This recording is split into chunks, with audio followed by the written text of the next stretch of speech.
आप श्री एक दिन ठाकुर जी से बोले जगन्नाथ भगवान से कि हम ब्रज जा रहे हैं दर्शन करने ब्रजमंडल का। तो श्री जगन्नाथ भगवान बोले हमको भी लेकर के चलो, हमको भी संग लेकर के चलो। बंधुओं, हम एक बात कथा में कहा करते हैं, भक्ति महाराज जी कब तक करनी है, भजन कब तक करना है, नाम जप कब तक करना है।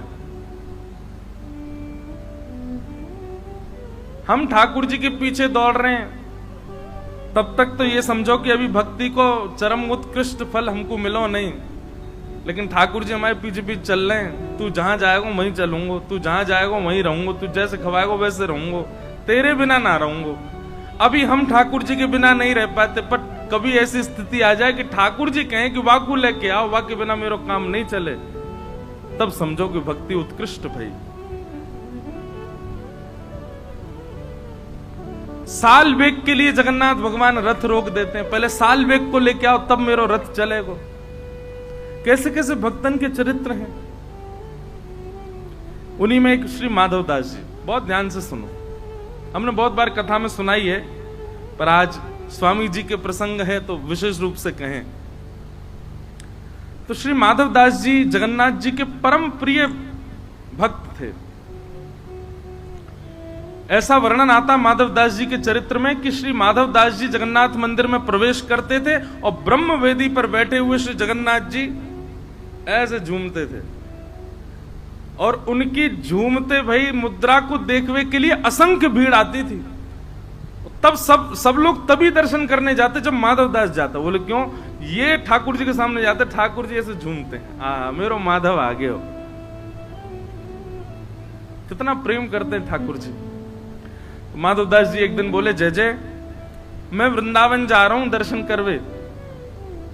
जगन्नाथ भगवान बोले हमको संग लेके चलो। बोले आपको कहां संग लेके चलूं? बोले हमको वृंदावन लेके चलो। बोले आप विराजो ना जगन्नाथपुरी में, इतने लाखों लोग दर्शन के लिए आते हैं। ठाकुर जी कह रहे नहीं माधव, हमारा मन तो वहां लगता है जहां आप जैसे वैष्णव विराजते हैं। तिथि धाम स्थान सबकी अपनी महिमा है, पर मेरा मन तो वहीं लगे जहां आप जैसे वैष्णव हो। महाराज जी कई कई स्थान तो ऐसे विहंगम जंगल में, वहां कोई व्यवस्था नहीं, वहां ठाकुर जी बैठे हैं। अभी हम पंढरपुर होके आए, महाराष्ट्र में बिल्कुल अंदर प्रवेश कर जाओ तब जाकर के चंद्रभागा नदी के तट पर, वहां कोई बारिश भी बढ़िया से नहीं होती। वहां पे स्थान भी ऐसा है अत्यंत, अभी भी महाराज जी वहां गरीबी दिखती है, ज्यादा धन धान्य नहीं है। वहां पे दोनों भुजा कमर पर धर के ठाकुर जी खड़े, किसके लिए? पुंडलिक के लिए खड़े। तीर्थ धाम स्थान सबकी महिमा अपनी है, पर ठाकुर जी तो वहां बसे जहां हरिदास बसे। माधव हमको संग ले चलो। माधवदास जी बोले जय जय, बड़ो लंबो रास्ता है वृंदावन को, जगन्नाथपुरी तो वृंदावन जाएंगे, रास्ता में हमारी तो आदत है 4-4 दिन भी भोजन नहीं मिले तो रह लेंगे। आप कैसे रहोगे? दिन में 8 बार तो भोजन चाहिए आप, और एक बार भी नेक चूक है जाए, कमी पड़ जाए सो ही आपको भूख लगे आवे, कैसे जाओगे? इतनी व्यवस्था कहां करूंगा? दूसरे आप इतने भारी, कहां मैं पत्रो दुबरो सो कैसे लेके जाऊंगा आपको? ठाकुर जी बोले हम हल्के है जाएंगे, हम भी भोजन आपकी तरह कर लेंगे। माधवदास जी बोले फल खा के रह लोगे? 2-2 दिन तक पत्ता खा के रह लोगे? यहां चटकदार महाराज आपके काजे दाल बने, सुंदर सुंदर पकवान बने, तब तो आपको मन ना लगे, और पत्ता खा के रहोगे? आप विराजो जगन्नाथपुरी में, हम जा रहे हैं वृंदावन। ठाकुर जी के नेत्र सजल हो गए, माधवदास जी वृंदावन जा रहे हैं, मैं कैसे रहूंगा माधव के बिना? माधवदास जी तो चल पड़े। कहां माधवदास जी 3 दिन तक भूखे रह लेते थे, परंतु जगन्नाथपुरी से नेक ही दूर पहुंचे होंगे महाराज। ऐसी जोर की भूख लगी माधवदास जी को, मन में भाव आयो नेका देर में भोजन नहीं मिला तो मैं तो पेड़ नहीं खा जाऊंगा, इतनी जोर की भूख लगी। तभी एक घर दिखो, दौड़ करके गए, खटखटायो, अंदर से बूढ़ी मां आई, मैया जल्दी जो हो घर में भोजन पवाओ, बहुत तेज भूख लगी है। मैया सुंदर थाल लगा के लाई, लो बाबा पाओ। माधव दास जी तो आज तो कोई आचमन आचमन कियो ही नहीं, सब सियाराम। बोले चलो प्रसाद पाओ, आपत्तिकालीन मर्यादा हस्ती। ऐसी जोर की भूख। माधव दास जी ये भी सोचते जा रहे हैं, इतनी भूख मुझे कभी लगी नहीं जीवन में। सामने बैठी मैया बोली, बाबा नेक आराम ते, धीरे ते, और सबरो अकेलो ही खा जाओगे। बगल में नेक सुसो बालक बैठो है, याकू भी खवाए तो बेचारो ऐसा टुकुर टुकुर देख रहा आपकी थाली की ओर। माधव दास जी बोले, कौन है हमारे साथ? कोई नहीं मैया, हम अकेले आए हैं। बोले अच्छा, ये नेक सुसो बालक बैठो, ऐसे बड़े बड़ी आंख है यहाँ की, ऐसा काजर लगा करके, मुंह तो यूं लग रही है कौन मैया ने अपना लाला दे दियो। ए बाबा तू कहीं बालकन को अपहरण करके तो ना ले जा रहा? माधव दास जी बोले, कोई तो नहीं है मैया। बोले अच्छा, मुझे पागल समझाए, जे बगल में बैठो तेरे। माधव दास जी बोले, यहां बैठो है? बोले हाँ। कैसो है? बोले बड़े बड़े नेत्र हैं, काजल लगा रखो है, घुंघराले केश हैं सिर पर। बोले मैया वर्ण बताओ, वर्ण कैसो है? बोले सांवलो। माधव दास जी समझ गए, ओ जगन्नाथ स्वामी नयन पथगामी भवतु में। नहीं माने, चले आए। तभी मैं कहूं इतनी जोर की भूख क्यों लग रही है। श्री जगन्नाथ जी हृदय में बैठ के आ गए माधव दास जी के। बोले अब तो भैया वहां पर पूजा हो रही है, जगन्नाथ जी कहां? बोले माधव दास के संग चले गए। जिन माधव दास जी को 3-4 महीने में वृंदावन पहुंच जाना था, 7 महीना में पहुंचे। क्यों? नेक चले, भूख लगे आवे। पेट पे हाथ धर के गए, जय जय नेक धैर्य कर लो, कछू तो चलन दो। जगन्नाथ जी बोले मेरी गलती ना है, तुम लोगों ने खवा खवा की आदत कर दी है मुझे, अब भूख लगे आवे क्या करूं। बेचारे माधव दास जी पहुंचे वृंदावन। आहा। अच्छा ये बात क्यों है कि जब बिहारी जी प्रकट भये ना, भुवन चतुर्दश की सुंदरता निधिवन करत बिहार, श्यामा प्यारी कुंज बिहारी जय जय श्री हरिदास। बिहारी जी इतने सुंदर हैं कि महाराज जब बिहारी जी के प्राकट्य की खबर पतो चली ना, तो पूरे भारत से संत समाज आयो वृंदावन दर्शन करवे।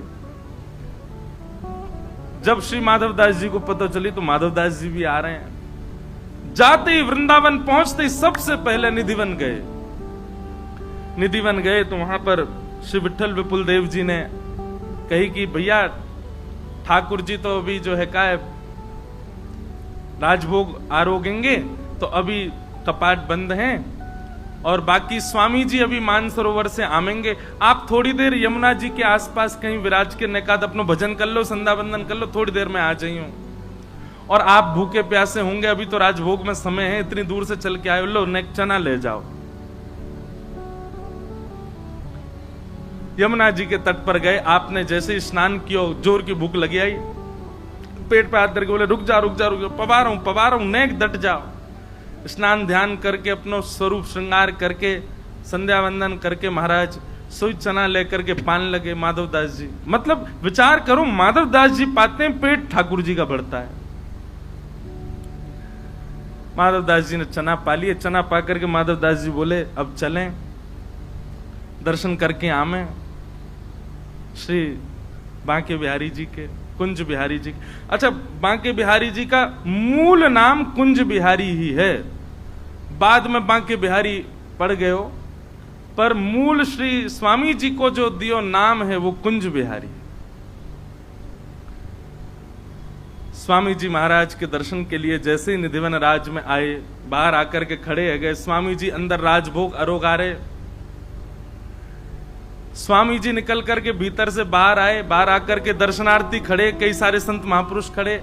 स्वामी जी बोले भैया आप में से माधवदास कौन है? माधवदास जी बोले मैं हूं माधवदास। बोले इतकू आओ। माधवदास जी बोले काहे गो जय जय, आपको मेरो नाम कैसे पता? स्वामी जी महाराज दंडवत प्रणाम कियो पहले तो। बोले तुम्हारो नाम बिहारी जी ने बताया मुझको। बोले बिहारी जी को भी मेरो नाम पता है? बोले अरे बाबा तेने ठाकुर जी को रूखे चना खवाए दिए? बोले मैंने ठाकुर जी को रूखे चना, ओहो माधव दास जी को याद, वो तो मेरे जगन्नाथ जी पा रहे। बोले तो वृंदावन आते जगन्नाथ जी बिहारी जी बन गए। भैया जा जा शहर में जाओगे, फोन वहीं को नेटवर्क कनेक्ट कर तो जाए। जगन्नाथ जी उड़ीसा से चले, अब बीच में जो जो प्रांत आए वहां के रूप बनते चले गए। अब वृंदावन आए तो बिहारी जी आ गए चित्त में।